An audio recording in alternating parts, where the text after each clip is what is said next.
तुम्ही चिंता करता का? नमस्कार, मी आरती. आपल्या सर्वांचं ब्लीस ऑफ माइंड विथ आरती या आपल्या कुटुंबामध्ये मी मनापासून स्वागत करते. खरं आहे, आज मला हा प्रश्न प्रकर्षाने विचारायचा आहे की तुम्ही चिंता करता का किंवा काळजी करता का? हो, नक्कीच. आपल्यातील प्रत्येक जण ही चिंता किंवा काळजी करत असतात. तर नक्की आत्ता या क्षणामध्ये ती थांबवा. कारण खरं तर काळजी किंवा चिंता हा शब्दच नकारात्मक आहे.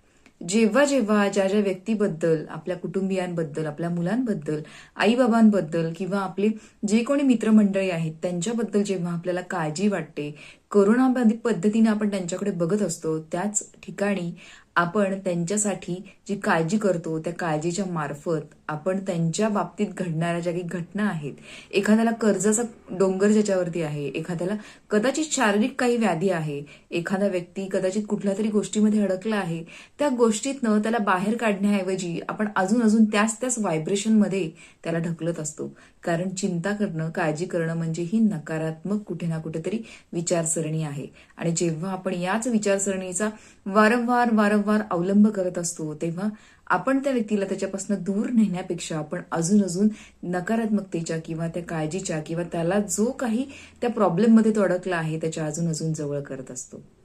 तुम्ही पण असं करता आहात का? जरा एक मिनिट थांबा आणि तपासा की आपल्याच प्रिय व्यक्तींबद्दल आपण काळजी करतो. जर त्याला घरी यायला लेट झालं तर आपण काळजीत असतो. तो पहिल्यांदा त्याच ठिकाणी स्टॉप होऊन आपल्याला त्याच्यासाठी चांगले व्हायब्रेशन म्हणजे चांगले विचार पाठवायचे आहेत. कारण त्या ठिकाणी त्याला चांगल्या विचारांची, चांगल्या एनर्जीची, चांगल्या ब्लेसिंगची गरज आहे. आणि त्या ब्लेसिंगमुळेच जर तो कुठल्या अडचणीमध्ये सापडला असेल तर त्यातनं बाहेर निघणं सहज सोपं आहे. कारण ब्लेसिंग्स या अतिशय महत्वाच्या आहेत.